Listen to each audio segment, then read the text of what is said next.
I'm not enough and I will not be loved is the inner workings of most people's minds at some point. And this will be useful to you if you're doubting of yourself or judging, or you're overwhelmed and wanting. My name is Poppy. I'm a psychologist, psychotherapist, coach. I've worked for 30 years globally with all different kinds of people, and I'm unaffiliated. I work for you. We get to connect. We get to start fearing connection and move toward it. And what I mean by that is we're tribal. We're nature. Nature is creative and reactive.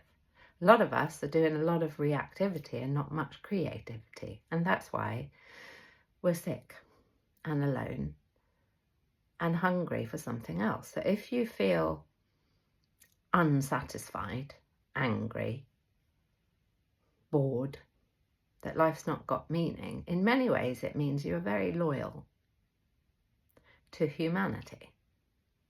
Because humanity doesn't function on the superficial bullshit that we are being seduced to have and to want more of. So there's something savvy going on in there going, I know something else is possible. So I'm unhappy because I can't find it or see it. Good for you. Very, very brilliant. I honour you for that. We get to make it life when it's hard a good thing. There is a threshold of change happening. We don't mark that much in our culture. A threshold of change where you get to have. What I would advise is start doing the real stuff that you fear. I wish I'd had the courage to live the life I wanted instead of the life I thought other people wanted of me, said most people on their deathbed. The top regret of the dying, that is. I wish I'd had the courage to live my life. Have the real conversations. Allow for the real responses. Take risks. We fear so much. And when other people take things personally or get defensive or triggered, you're their teacher. You're a blessing to them, a blessing and a lesson. If somebody gets stirred up and all activated by something that you do, you have just given them a gift. Something you've done has pointed a finger at a belief they have, so they're all triggered by it. So they can look at it if they choose, or they can, blame and deflect. That's their choice. It's not personal to you. We don't need to be all rocked and railroaded because somebody else is hurting and insecure. It's not fair. It's not for you to need to deal with. If you try and deal with that or manage that, then you're taking the onus off them, and that's for them to learn to master so they can be strong and happy and have meaning in their life. You just get to focus on what meaning feels good to you. Have the conversations. Why don't you eat pork and you're Jewish? Well, blah, blah, blah. Thank you for telling me. I feel really naive and stupid now. You're not naive and stupid. I care that you asked the question. Thank you for attempting to get to know me on a deeper level that's not just surface and safe. And you're not stupid. You're uninformed until now because you've asked the question. Thank you. In fact, I'll give you this. This is beautiful. I was at university. I was teaching, I think, then. And there was a guy and we were having a cigarette. And I went like this on his arm. And he was quite startled. And I said, what happened there? And one arm was thinner than the other. And he was quite shocked. It was childish enthusiasm that I had.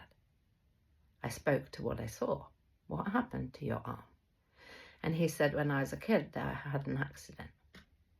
And he proceeded to tell me about it. And I cried, and he cried, actually. And he said, I've been here 10 years in this university. 10 years. And nobody has ever asked me that question. Do you think they didn't think it? They did. Do you think they didn't talk about it? They did. Did they speak directly to him? They did not.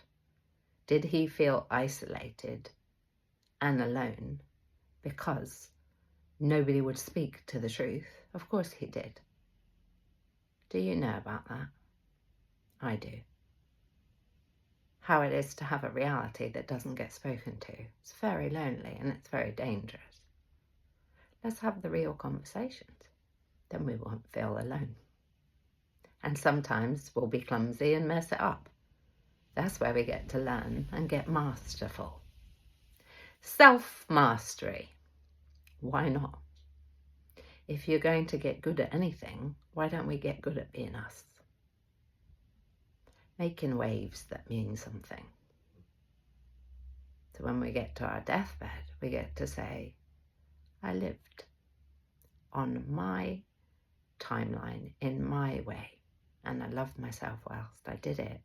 And then I could give from the overflow. And I'll finish here, actually. I did a live on Facebook in the middle of COVID. And a woman put a comment and she said, you're full of yourself. She was talking to me. And I thought about it and said, in the next live, because I didn't catch the comment until after the live. And I addressed her, I didn't name her, and said, I wanted to thank you for your comment. And I meant it, I wasn't being funny. As I said, it took me 40 years at that point to be full of myself. I'm really thank you that you noticed that. I've worked really hard to fill myself up so I can give from the overflow. And you saw me in that moment. The way she saw me is not about me. That's for her to navigate.